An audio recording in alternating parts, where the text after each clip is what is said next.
Hello दोस्तों, stranger things में सबसे ज़्यादा इम्पोर्टेंट कैरेक्टर कौन है? 11, वेकना, मिलिट्री? अगर आपका आंसर इनमें से है तो आप विल बायर्स को समझने में थोड़ी चूक कर रहे हैं। चलिए आज हम बात करेंगे उस लड़के की जो शुरू में एक विक्टिम था बट आखिर में पूरी डार्कनेस को समझने लगा और उसे कंट्रोल में। चलिए उसकी जर्नी आज हम एक साथ विटनेस करते हैं। सीज़न 1 की स्टार्टिंग में विल एक नॉर्मल, इनोसेंट और सेंसिटिव बच्चा रहता है, पर एक इंसिडेंट उसके आने वाले फ्यूचर को पूरी तरह बदल कर रख देती। जैसे ही वो अपसाइड डाउन में ट्रैप होता है, उसके अंदर डर, अकेलापन, डार्कनेस पनपने लगती।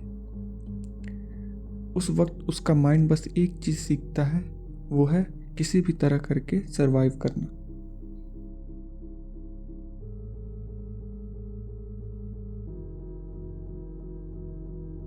इसमें हम देखते हैं विल अपसाइड डाउन से वापस तो आ चुका है, पर वो अभी भी माइंड फ्लेयर के कंट्रोल में रहता है। उसकी बॉडी, उसका माइंड उसका साथ नहीं देती।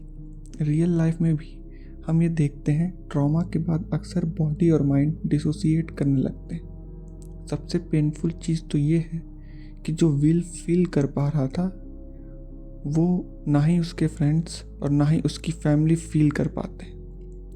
वो उसके साथ तो होते हैं पर अंदर से विल अकेला होता है।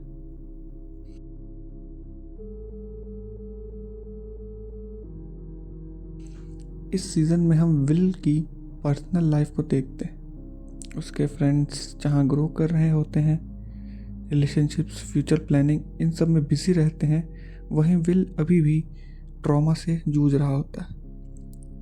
कासल बायर्स, जो कि विल के लाइफ का एक इम्पॉर्टेंट पार्ट होता है, उसके टूटते ही विल के बचपन की मेमोरीज भी ख़त्म हो जाती।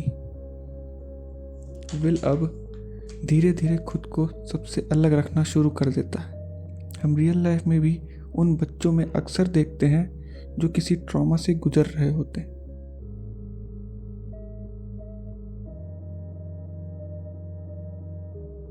ये सीज़न तो काफ़ी एंटरटेनिंग होता है। इसमें भरपूर एक्शंस, मिस्ट्री, ये सारी चीज़ें होती हैं, बट विल के लिए उतनी नहीं। वो अभी भी अपनी फीलिंग्स को शेयर नहीं कर पाता। वो पेंटिंग्स और आर्ट के थ्रू चीज़ों को समझाने की कोशिश तो करता है पर एक्सप्रेस नहीं कर पाता। अब उसे लगता है वो बाकी लोगों की तरह नॉर्मल लाइफ स्पेंड नहीं कर पाएगा। बट इस सीज़न में हम एक इम्पॉर्टेंट चीज़ देखते हैं, वो ये कि विल अब इमोशनली अवेयर होने लगा है। वो अपने आप को बेहतर तरीके से समझने लगा है, लेकिन अभी भी उसके अंदर करेज, हिम्मत अभी भी नहीं आ पाई।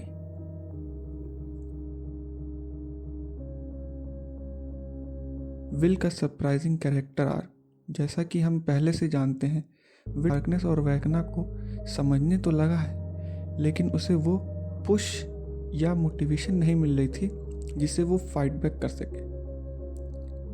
उसने अभी भी अपने अंदर डर दबाए रखा हुआ था, पर जैसे ही विल को वैकना और इमोशनली तोड़ने की कोशिश करता है, उसे और डराता है, वीक कहता है, उसी समय विल के अंदर फ्रस्ट्रेशन और फीलिंग्स एक साथ बर्स्ट हो जाती हैं। उसे अब सब कुछ साफ साफ समझ आने लगता है कि डार्कनेस को कैसे कंट्रोल करना है, यहाँ तक कि वो वैकना को भी एक हद तक कंट्रोल कर लेता है।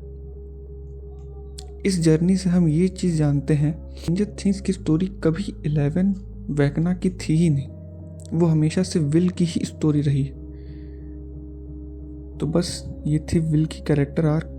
अगर वीडियो पसंद आई हो तो लाइक, शेयर और सब्सक्राइब ज़रूर करें। मिलते हैं अगली वीडियो में। Thank you and take care.